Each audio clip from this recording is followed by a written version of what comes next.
कुरुक्षेत्र के युद्ध क्षेत्र को विशाल सेनाओं के आवागमन की सुविधा के लिए तैयार किया जा रहा था। उन्होंने हाथियों का इस्तेमाल पेड़ों को उखाड़ने और जमीन साफ करने के लिए किया। ऐसे ही एक पेड़ पर एक गौरैया अपने 4 बच्चों के साथ रहती थी। जब उस पेड़ को उखाड़ा जा रहा था तो उसका घोंसला जमीन पर गिर गया, लेकिन चमत्कारिक रूप से उसकी संतानें अनहोनी होने से बच गईं। लेकिन वो अभी बहुत छोटे होने के कारण उड़ने में असमर्थ थी। कमजोर और भयभीत गौरैया मदद के लिए इधर उधर देखती रही। तभी उसने कृष्ण को अर्जुन के साथ वहां आते देखा।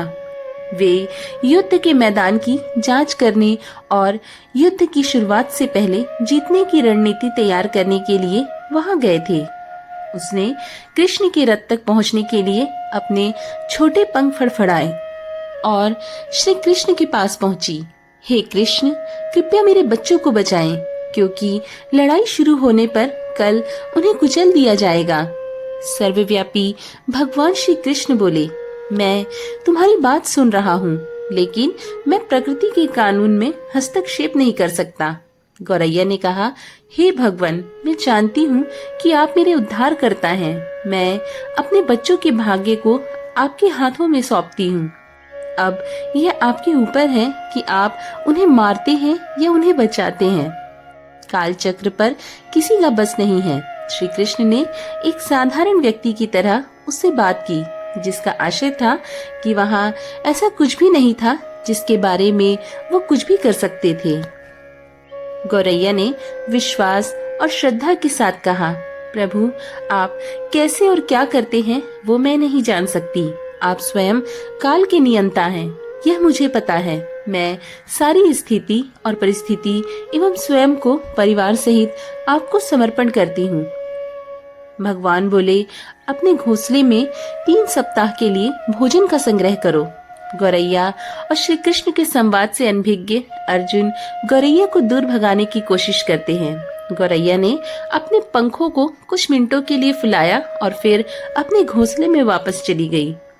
2 दिन बाद शंख के उद्घोष से युद्ध शुरू हुआ। कृष्ण ने अर्जुन से कहा कि अपने धनुष और बाण मुझे दो।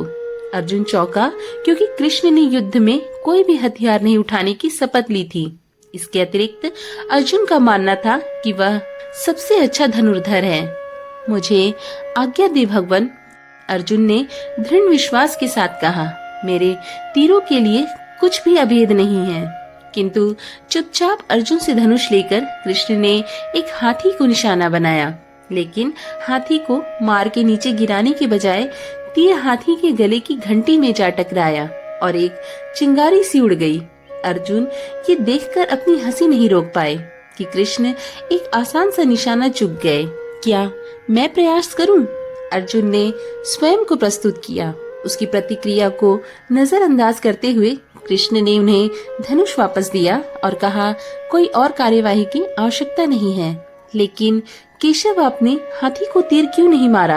अर्जुन ने पूछा, क्योंकि इस हाथी ने उस गौरैया के आश्रय उसके घोंसले को, जो कि एक पेड़ पर था, उसको गिरा दिया था। कौन सी गौरैया? अर्जुन ने पूछा। इसके अतिरिक्त हाथी तो अभी स्वस्थ और जीवित है, केवल घंटी ही टूटकर गिरी है। अर्जुन के सवालों को खारिज करते हुए कृष्ण ने उसे शंख फूंकने का आदेश दिया। युद्ध शुरू हुआ। अगले 18 दिनों में कई जानें चली गई।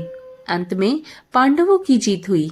एक बार फिर कृष्ण अर्जुन को अपने साथ सुदूर क्षेत्र में भ्रमण करने के लिए ले गए। कई शव अभी भी वहाँ थे, जो अपने अंतिम संस्कार का इंतजार कर रहे थे।